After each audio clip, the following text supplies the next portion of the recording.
Support for this podcast comes from St. Alphonsus Sports Medicine, offering services for sports injury and recovery, with physicians and athletic trainers who provide treatment for fractures, dislocations, sprains, strains, and other sports-related issues. More information on services at stalphonsus.org. So you can't see this, but hopefully you can hear it. Behind every Boise State Public Radio podcast is a team working hard to bring you stories that matter. So if you value podcasts like this one, please support them. Hit donate at boisestatepublicradio.org. Thanks. It's The Connector, Idaho Daily News from Boise State Public Radio. Here are your headlines on this Friday, May 8th. Good morning, I'm Troy Oppie. A multi-agency rescue effort in Custer County after a kayaker died on Marsh Creek. The push to build a new jail in Latah County faces significant headwinds. And it's a new record for Idaho Gives, the 4-day fundraising campaign for nonprofits across the state. But our top story on this Friday morning, Boise State has canceled the final day of final exams for the semester. This is after a hacker group reached the private company that provides online education infrastructure for thousands of schools across the country, elementary, secondary, colleges, and universities too, including Boise State and the University of Idaho. The company is called Instructure. Their widely used cloud software is Canvas. It was taken offline for unscheduled maintenance late last night. The company this morning says most of its services have resumed. A hacker group, though, that claimed responsibility for the breach had demanded ransom payments from some schools that use the software. Idaho's two largest schools yesterday issued an alert saying they were aware of the security breach at Instructure and were monitoring the situation. U of I reported it was notified May 5th that some user accounts were affected, but no government names, birth dates, or financial information was breached. The school, though, says it is still working to understand the scope of the hack. Boise State has not said whether it was notified if student data or faculty data was compromised. But overnight, Boise State decided to cancel final exams scheduled for today. Those will not be made up. The school says additional advice on final grades for the semester will be forthcoming. Boise State's graduation ceremonies are planned tonight and tomorrow. Those are going forward as scheduled. Today is the deadline to request an absentee ballot for the upcoming May 19th statewide primary election. You can make that request by 5 p.m.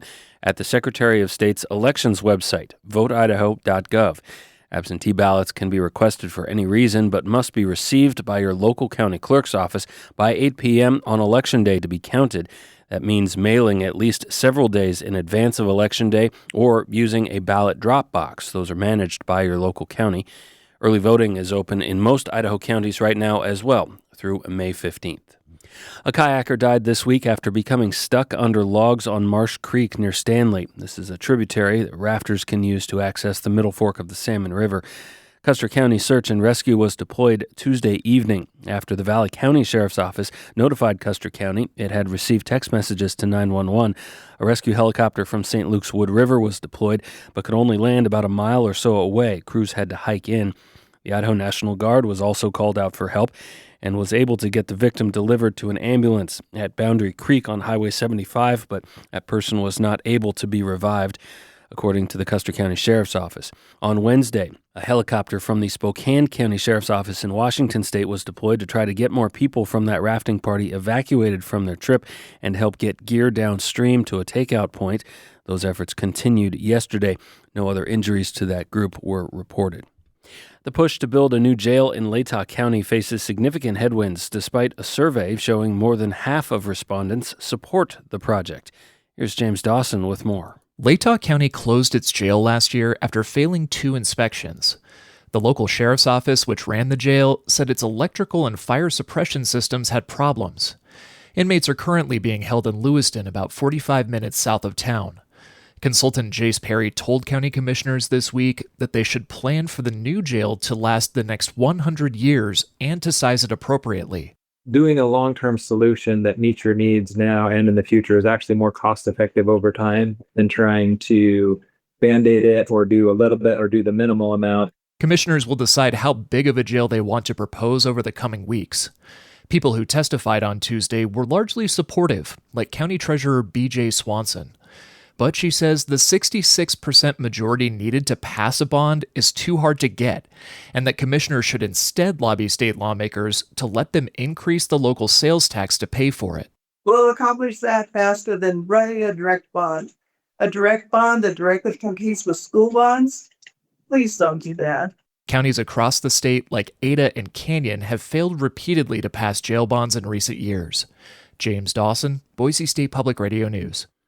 The Idaho Land Board is working toward a land swap with the U.S. Forest Service, which would trade up to about 16,000 acres of land around Payette Lake near McCall to the U.S. Forest Service in exchange for about 150,000 acres of timberland in other national forest areas in Idaho.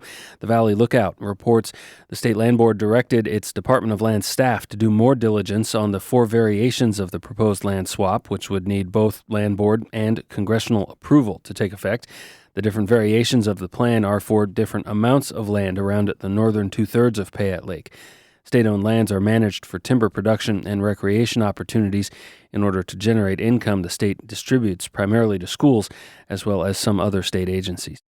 How concerned are Ada County residents about natural disasters and other community threats, and how prepared do they feel?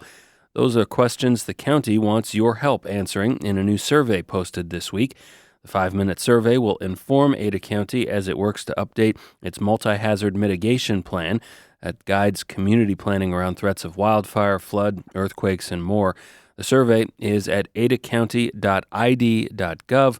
You can also find it on Ada County's social media pages.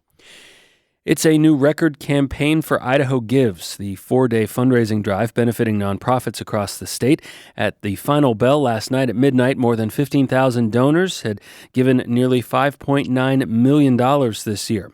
That beats last year's record $5.1 million giving amount. Organizations in the top 10 of giving this year include the Interfaith Sanctuary, the Treasure Valley YMCA, Boise Bicycle Project, the Idaho Food Bank, Advocates for the West, and the Peregrine Fund, World Center for Birds of Prey. This is the 14th Idaho Gives, which is organized by the Idaho Community Foundation. I should note they are a financial supporter of Boise State Public Radio. Fragmented bighorn sheep populations has led to a decrease in genetic diversity among the threatened animals. That's according to a newly published University of Idaho study using the skulls of Rocky Mountain bighorn sheep gathered between 1897 and 1985, compared with skulls gathered in the Hells Canyon area of Idaho between 2000 and 2017. Older sheep populations showed as much as a third of their DNA was associated with desert bighorn species, and that suggests intermingling. Newer skulls showed only about 1% of shared subspecies DNA. Habitat fragmentation and shrinking populations have led to the decline in genetic diversity that can threaten the overall health and long-term survival of the species. Bighorn sheep were once plentiful in the western U.S., but disease, hunting, and shrinking habitat has left many regional populations isolated and small. The genetic diversity study also included Idaho's Department of Fish and Game and researchers from the University of Montana. It is too late to fix the near misses of the past for Boise State basketball, but the NCAA is expanding the men's and women's basketball tournaments from 68 to 76 teams starting next year. That decision made by the NCAA's competition committee yesterday. The change means more play-in games before the first round. Those will still be held in Dayton, Ohio, and starting next year, one additional site. Boise State men's basketball, meanwhile, has announced a non-conference neutral site game next season against Nebraska. It will be played November 15th in Sioux Falls, South Dakota. The game will be just the second time Boise State has ever faced the Cornhuskers. Nebraska beat BSU in college basketball crown postseason tournament action 2 seasons ago. Nebraska more recently was knocked out in this year's NCAA tournament round of 16. And AC Boise forward Dennis Kostashin was named USL League One Player of the Month for April. He knocked in 3 goals and picked up 1 assist, helping Boise to an undefeated month. He's the first AC Boise player to earn a league-wide award. Kostashin also scored the first goal in team history last March.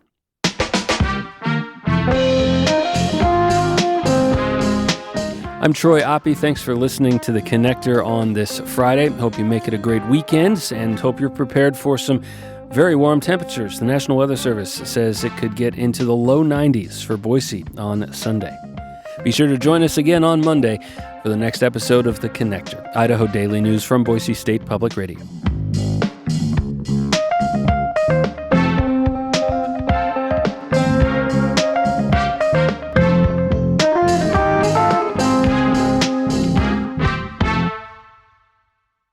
You know, every day on Up First, NPR's Golden Globe-nominated morning news podcast, we bring you 3 essential stories. At the heart of each story are questions. What really happened? What really mattered? What happens next?